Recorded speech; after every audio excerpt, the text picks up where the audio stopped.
He's Marlar, and this is his music show.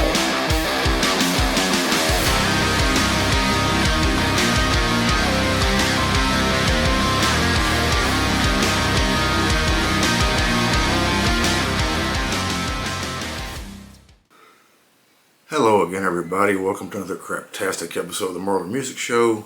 Hope you all been doing very well out there, no matter what you're doing and where you are today.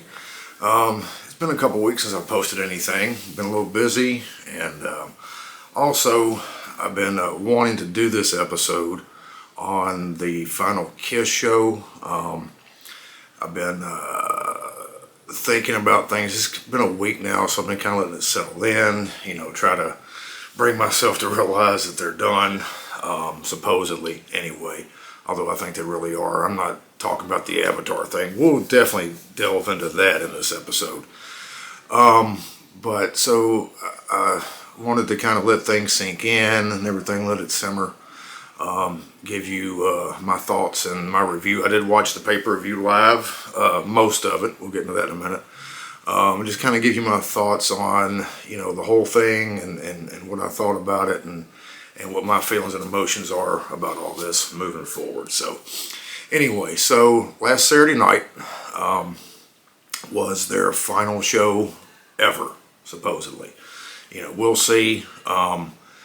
They're a band that, they've kind of done this before. The thing in 2000 was really ended up, I think their intentions were to be the end, the beginning, but I believe that as time went on through the tour and things got messy, they didn't want to go out that way. I think they want to go out on their own terms, and here we are 23 years later, and they've done that.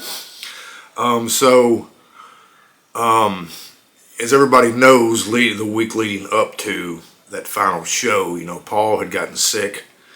They had to cancel 2 shows in Canada and 1 here in the States in Knoxville. I think it was kind of obvious because of the time frame, those shows were not going to get rescheduled, unfortunately, for those people in those towns.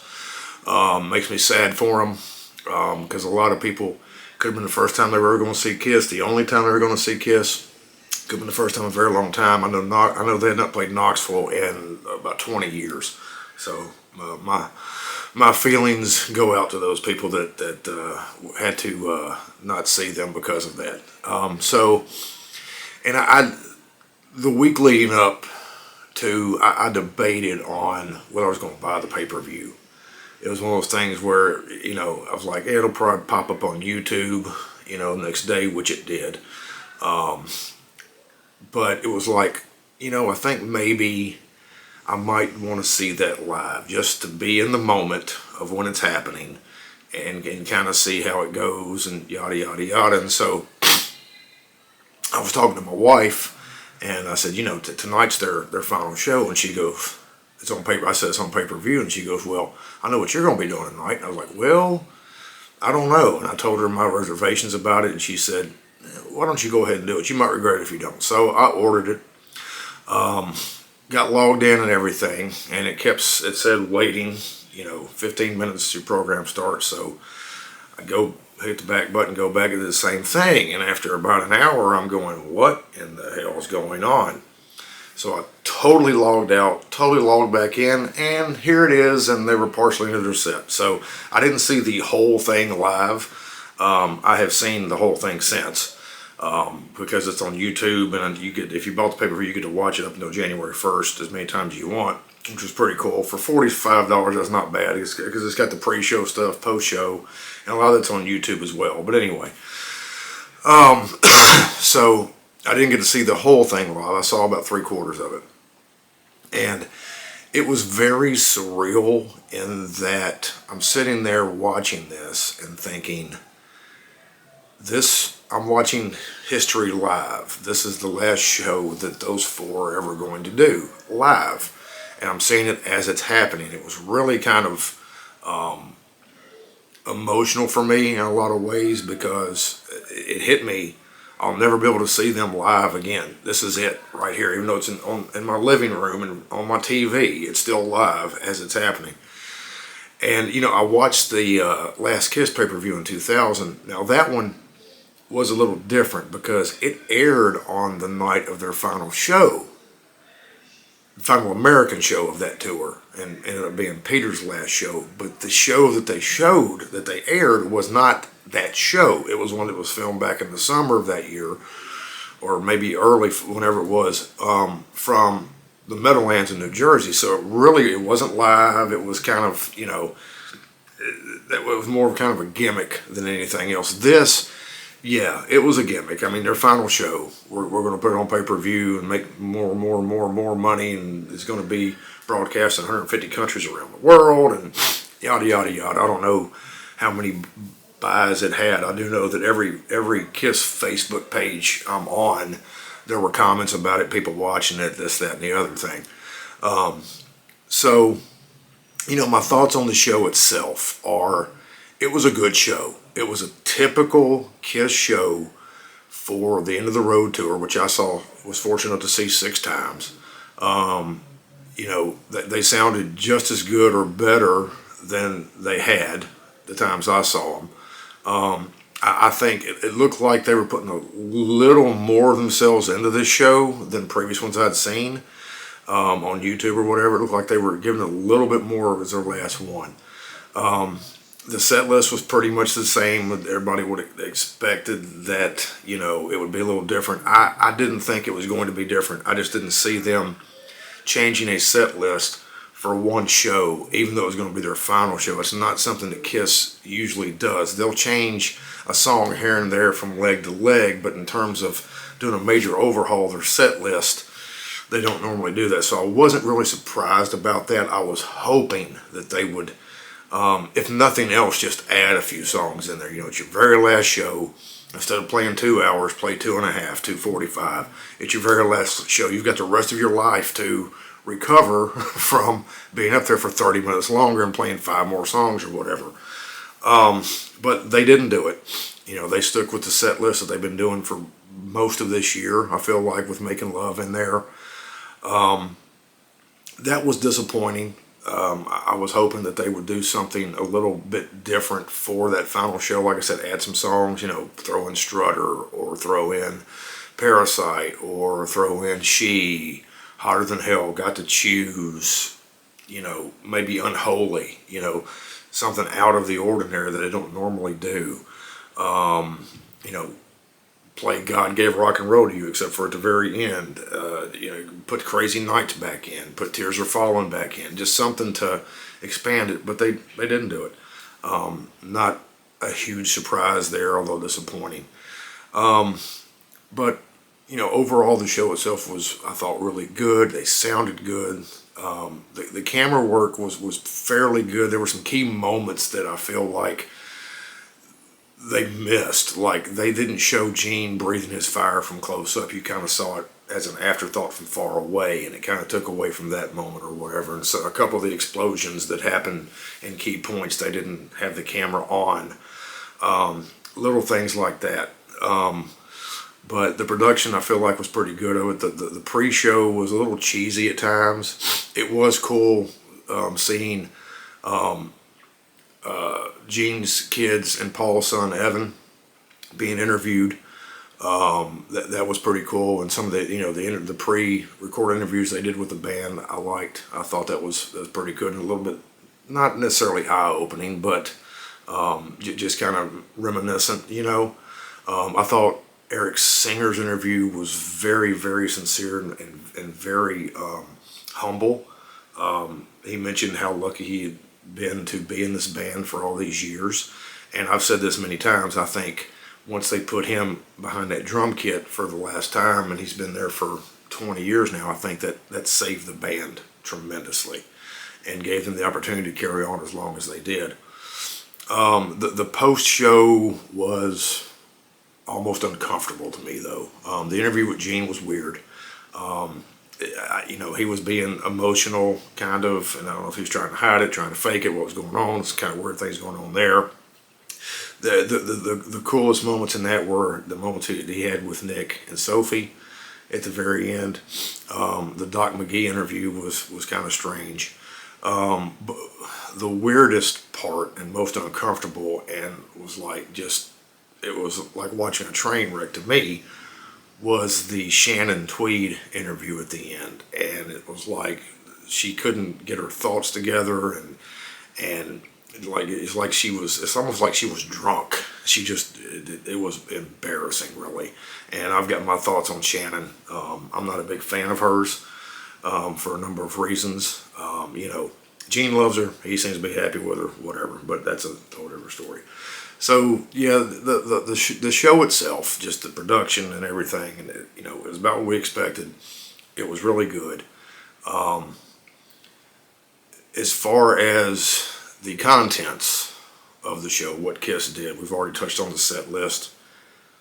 One thing that a lot of fans had a problem with, and I do too, is that they did not make any mention, verbally, visually, in any way, of any past members. It was bad enough that no one from the past was up on stage for at least one song. There's rumors about, Gene says that they offered Ace and Peter to come up and do it, and they refused. And Ace and Peter saying we never got an invitation. Who knows with that? That's one of those things that there's a rift there that's been there for a long time now. It's not going anywhere probably. Ace supposedly still running his mouth. Whatever. He just put out 10,000 Volts, which is a good song, and I think Ace is a good songwriter. That whole dynamic with Ace and Gene and Paul is just freaking weird, man. It's stupid. But I think the biggest disappointment in terms of that aspect of nobody being up on stage was the fact that Bruce was not invited. Bruce is the one person, to my knowledge, in that band that's a former member, a living former member, that Gene and Paul have had no rift with at all. Bruce was always the consummate professional when he was in the band. He was their yes boy, but he was good with it. He brought a different sound to it and to the band when he was in it, and he was able to create a sound for them leading up to Revenge and past that I think a lot of Kiss fans have been waiting for a long time, especially probably since Creatures and Lick It Up. And for him not to be included, I think, was a huge, huge shame. And of course, they haven't been, other than doing Tears Are Falling and Crazy Crazy Nights on this tour, they've been doing nothing that Bruce was involved with as far as recording. But they could have brought him out and put those two songs back in, and done that, and I think it'd been really cool for the fans. And it'd been a really, a tip of the hat to Bruce if they had done that, but they chose not to. And so those didn't happen, and then you think, well, maybe they're going to make some kind of mention of, when they're doing some kind of thank yous, which Paul did some minor thank yous, but like saying, we want to thank all the members that helped make this band what it is and can carry it through the years, and there was none of that. They could have maybe put a video up before the encores where they could have done that and listed pictures and names and thank yous where they didn't even have to talk about it to the crowd. Didn't do that, and I've seen a lot of posts on Facebook and videos on YouTube about a lot of fans are really pissed that didn't happen in some way, at least having some kind of mention of former members. And I, for one, I'm not going to say I'm pissed about it, but I'm disappointed about it. You're talking about a band that's been around for 50 years, and every single member that they have ever had, except for maybe Mark St. John, was a key element in that band at some point or another for a few years. We know the impact Eric Carr had. He passed away. We know the impact for the songwriting that Vinny did with Creatures and Lick It Up, and his co-writing on Revenge, right? Very, very key to those albums. Mark St. John came in for Animalize, kind of became Phantom or whatever with his wrist condition. And then Bruce comes in and takes his place, and he contributes heavily to 5 albums. Is that right? Asylum, Crazy Nights, Hot and Shade Revenge, and Carnival. Contributes heavily to that band. Big part of that band for a long time. Gave them some solidarity again in the 80s with that lineup with Eric Carr. And then you think about Eric Singer coming in after Eric Carr died and carrying through, and then coming back in for all this time, and then Tommy coming in, but everybody pretty much that's ever been in that band was a key cog in that machine to keep it rolling smoothly all these years. And for there not to be any mention of that at their very last show they're ever going to do, to me was a little bit classless. Still love them. They're still my favorite band. I'll still listen to them until the day I die. But that was wrong. And it's a shame. It's just a crying ass shame that they didn't make any kind of mention in any way about any of those people. So, that is what it is, man. They just, for whatever reason, they didn't want to do it, and we'll probably never know why. And I don't think necessarily that we're owed an explanation, and that's the thing is, that's probably why they'll never say anything about it, is because they're probably maybe know that it would cause a lot more questions that they don't want to answer. So that is what it is. I think that was the biggest shame of all this, and I wish that it turned out differently, but it didn't. So, and now moving on to this other topic that, the day of the show, they released this thing on their website about, this era is ending, a new era is coming, and everybody's going, okay. There were rumors over the years that they were going to have replacement members for Gene and Paul to carry on as Kiss way down the road. There were rumors it might be Paul's son, Gene's son, whatever. I don't think anybody ever really believed that. I don't think that's ever going to happen. It could, but I think the possibility is pretty slim. So, all day and through the show, there's like this semi anticipation of, ooh, what's this going to be? What's this going to be?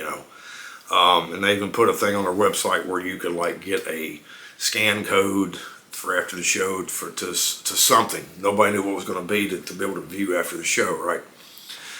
And so there was a countdown clock and everything that kind of lined up with the end of the show. And the show comes, and so usually they go off stage and they put up, Kiss Loves You and In the City, right, on the screen, on the stage.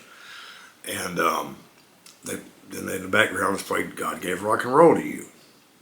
Well, same thing's happening, except here comes this cartoon on the screen, right?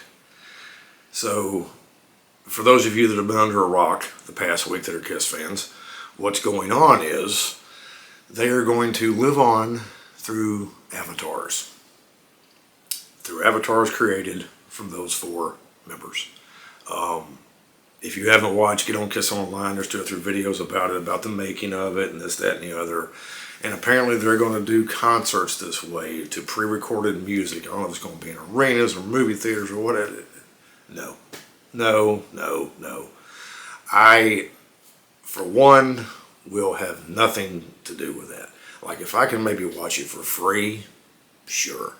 But I'm not going to pay my money to go see an animated version of Kiss perform to pre-recorded music. I'm sorry, it's dumb. For me, I need to let the legacy, my history, what they've meant to me over the years in my life, through good times, through bad times, wanting to feel a certain way, I can pick a Kiss album, put it on, and I'll feel that way. Or, being in a bad mood and they've always pulled me out of it. They've always pulled me out of the tough times in my life, and been an escape that, everybody needs, right? And everybody's got that thing, and musically for me, over the course of my life, it's been Kiss. And so that, I'm going to miss that in terms of going to see them, although still got the music, still got the memories, still got, a lot of, and there's so much music out there. You've got all the albums, you've got all the bootleg stuff, you've got all the videos. There's a lot. It'll never go away. Their legacy will live on that way. And for me, that's the way it should be. Bow out gracefully, which they kind of have, but bow out. Forget about trying to continue on as freaking avatars or a cartoon or whatever. Let your music, let your legacy do the talking and carry you forward. You're still going to make money.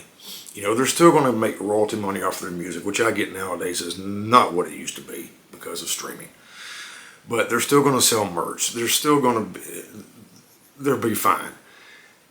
And it really feels like this is just a money grab thing for us to keep pumping that Kiss machine. And, and Kiss is a different beast than any other rock band there's ever been because of the makeup and the stage show. The longevity, not many bands stay around for 50 years in any form, regardless of whether it's one original member, all original members, two original members, whatever. Very few bands stay around that long. And that in itself is a legacy that can carry you on. They reached a point in their career where they became legendary and would have stayed that way even if they had given it up 30 years ago or whatever, or longer. And that needs to be what it is. It needs to go that way and forget about all this other stuff. So, the Avatar thing, not down with it, not going to do it. That's it. This is it. If they decide to come back out of retirement, then okay. But other than that, no. And so, having said that, this is a period for me that's been very strange because I've been listening to Kiss all of my life, literally pretty much all of my life. I'm 51. They've been around for 50 years. Do the math. And when I was a very, very, very young boy, my brother exposed me to them, probably inadvertently, but whatever. He's 16 years older than me, so he was a teenager when they came out, and so it was one of those things where I just kind of gravitated towards him and them, and the rest is history. They've been a part of my life ever since. And so for me, it's a little bit emotional because there's a band that has been around pretty much all my life that I've loved all my life, my favorite band for the better part of my life, that is no longer going to exist as a physical band. No new music, no new tours, nothing like that. And so it's something that didn't really hit me until middle week. I'd seen a post on Facebook. Somebody had pulled up their wiki page, but I think they were in Latin America or whatever. And so I pulled up their wiki page again. And the two things that struck me and made it hit were, it says, Kiss was an American rock band active between 1973 and 2023. And at the bottom when it listed members, it did not say current members, it had past members. And every member of the band, including Paul and Gene, was listed as a past member. And I went, wow, that hits hard. Their Kiss is now being spoken of in the past tense. That's messed up for me. So, yeah, I've been kind of like letting that soak in for the past few days. I've been on a super Kiss listening binge. That's all I've listened to for a couple of weeks now, and probably will be for a while. And I've got a lot of great memories. I'm working on posting the video of like my end of the road journey, some of the clips and photos from the shows I saw on that tour and everything, and I'd like to get that up sometime pretty soon, just to share with y'all my experience and my journey through this whole end of the road thing over the past almost 5 years. So yeah, but that's kind of where I'm at with it. It was a great show in and of itself. It was a very sentimental. There were some bad points, some things I think should have been done that weren't, but not in control of that. None of my business. Ain't my band. But it is what it is. So anyway, that's my review of this final show and my take on things and their future, whatever futuristic future So you guys let me know what you think down in the comments. Let us start a conversation about it between you and I, or you and some other viewers. I always like that back and forth that we get sometimes. Before you do that, or before you comment, if you haven't already, like and subscribe. Hit the notification bell so you know when new content comes out, and can watch it at your leisure, alright? So I'm going to sign off for this episode, and until I see you people in the next episode, I will say as I always do, be good to each other, be good to yourself, and life will be good to you. Peace.